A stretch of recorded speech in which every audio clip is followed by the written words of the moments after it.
Valuable. Let's go back to the Clark effect from a commercial standpoint. All sellouts. Hold on. We also had Stephanie White hating on Caitlin Clark's fan base, talking about they're toxic and all this stuff. Whoa. You ain't have to come over here. We didn't ask for your ass to be here. You knew what it was. For one, that's false. You following that Scott Agnes lie. That's false. The fan base is not toxic and all of that. People just hold y'all accountable for y'all's actions, and y'all don't like it. That's the truth. That's the truth.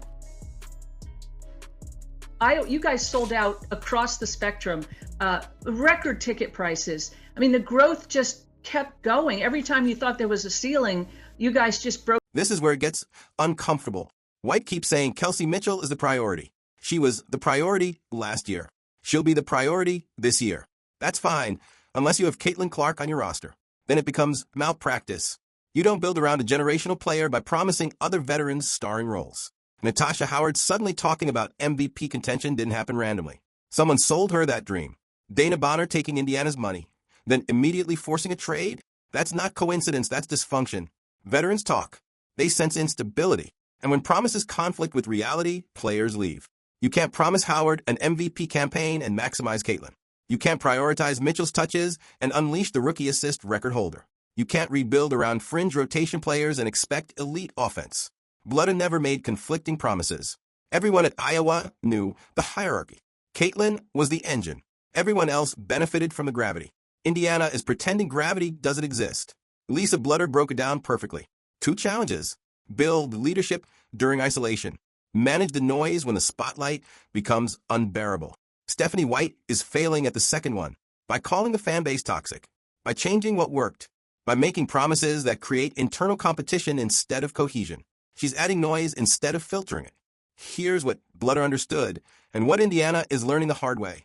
Caitlin Clark is not a player you plug into a system. She is the system. You don't take the ball out of her hands and expect magic. You don't deprioritize her voice and expect chemistry. You build everything around her gravity and let everyone else rise. That's not favoritism. That's how generational players change sports. Lisa Bluder reveals the 2 biggest challenges of coaching Caitlin Clark. Former Iowa Hawkeyes head coach Lisa Bluder got real about the reality of coaching Caitlin Clark. Here it says, it's wild to remember that less than 2 years ago, Caitlin Clark was still playing college basketball at the University of Iowa. Given all that Clark has already experienced, hold on, let me make sure my mic is right. Okay, we good. Has already experienced and accomplished in the WNBA since that time. Her iconic college career feels like ages ago, although it's impossible not to think back upon these days fondly when number 22 was setting NCAA records and leading the Hawkeyes to 2 consecutive national championship games. And this is what I'm saying. You can't compare what Paige and all these other people doing at UConn. UConn about to win another national championship and Paige ain't there. Just like they won with Maya Moore, just like they won when Maya Moore left, just like they won when Breanna Stewart left, just like they won when Diana Taurasi left. The fact that she got Iowa to back-to-back natties is insane. Like, come on now. Watch this closely because what Lisa Bluder just revealed isn't nostalgia. It's a blueprint. A blueprint for how Caitlin Clark was coached, protected, and ultimately transformed into the most influential player women's basketball has ever seen. Passion, joy, a fearless relationship with failure, embracing social media instead of hiding from it, television exposure instead of deflection, and most importantly, a style of play so electric that it became appointment viewing. Caitlin Clark didn't just play basketball at Iowa. She became the product. Bluder understood something fundamental. You don't suppress a generational talent to fit the system. You build the system around the talent. You amplify what makes her special. You let her creativity breathe. You let her confidence grow. And you protect her from forces that want to dull her edge. Now fast forward to Indiana. The Fever didn't just hire a new coach. They hired someone whose basketball philosophy runs directly against everything that made Caitlin Clark successful. This isn't a mild stylistic disagreement. This is a philosophical collision. One side believes basketball should flow through Caitlin. The other believes Caitlin should adapt to everyone else. And the numbers don't lie. At Iowa, Caitlin was empowered. She handled the ball. She controlled tempo. She made mistakes publicly and learned from them without fear. Bluder didn't punish risk. She encouraged it. That's how must-see entertainment is born. That's how confidence compounds. Indiana is doing the opposite. They're talking about structure, balance, reducing noise. Those words sound responsible, but for a player like Caitlin Clark, they're red flags. Because when you overstructure brilliance, you suffocate it. This isn't just about X's and O's. This is about identity. Caitlin Clark's game thrives on freedom, rhythm, and trust. Take those away, and you don't just change your stat line, you change who she is on the court. And when a generational player is forced into a system that contradicts her DNA, history tells us exactly how that ends. Certain words, YouTube be tripping. There was nobody in the stands. It was hard to build relationships because of the isolation.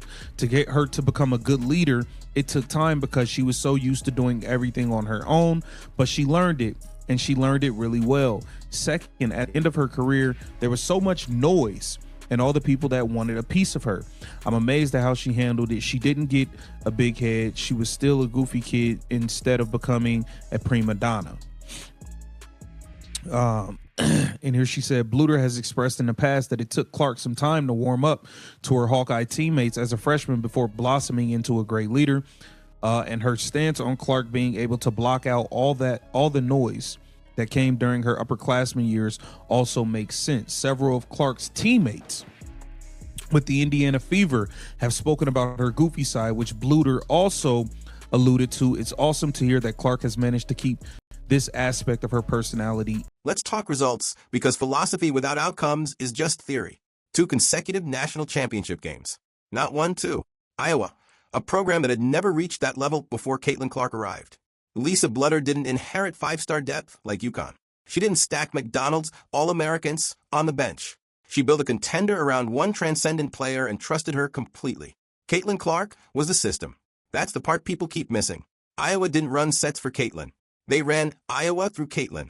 Her shooting warped defenses. Her passing punished help.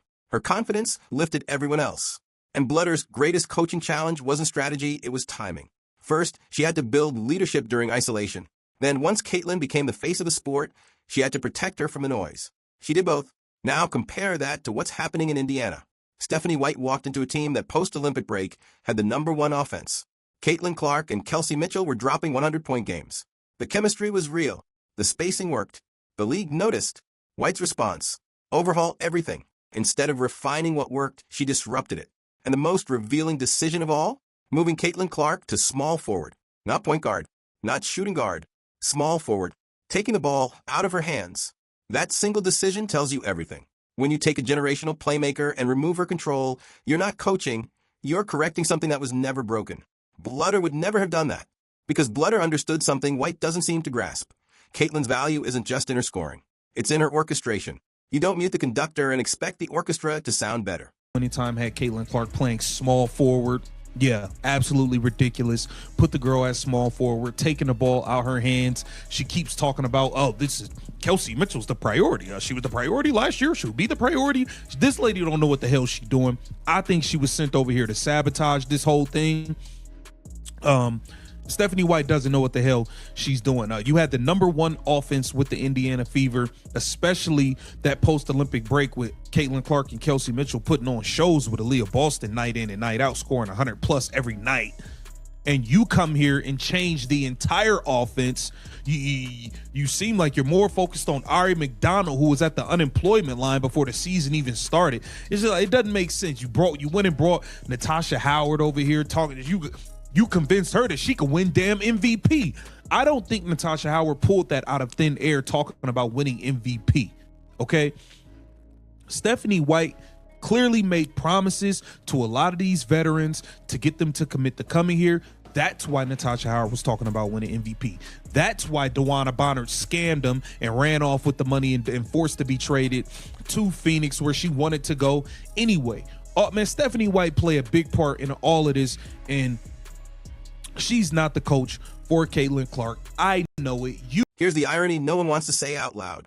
The pandemic forced Caitlin Clark to learn leadership the hard way. She entered college used to doing everything herself. Isolation could have turned her into a ball-dominant scorer who never trusted teammates. Instead, Bluder forced her to grow. Clark learned how to lead quietly, how to elevate others, how to stay grounded when attention exploded. Bluder emphasizes this constantly. Caitlin never developed a big head. Never became a diva. Never lost her joy. Now look at Indiana. Stephanie White inherited chemistry and dismantled it. Post-Olympic break, the Fever were rolling. Caitlin and Kelsey Mitchell were lethal together. The offense was fast, aggressive, and confident. White didn't build on that. She reset it. New priorities, new hierarchy, new roles. Caitlin off the ball. The very thing Bluder spent years developing, Caitlin's floor leadership, is being minimized. That's not development. That's regression. Bluder retired from coaching after Clark's senior year in 2024, and her longtime assistant Jan Jensen took over the program, and Jan Jensen's doing a hell of a job as well. While Bluder has been seen at Iowa games and is still a part of the Midwest women's basketball scene, she occasionally does color commentary on the Big Ten Network. She has certainly been out of the spotlight more than she was as a head coach, especially during Clark's 4-year tenure in Iowa City. Here she says, Lisa Bluder details the hardest part of coaching Caitlin Clark. At one point in their discussion, Bluder was asked, what was the hardest part about coaching Clark? And she said 2 aspects, really. First, during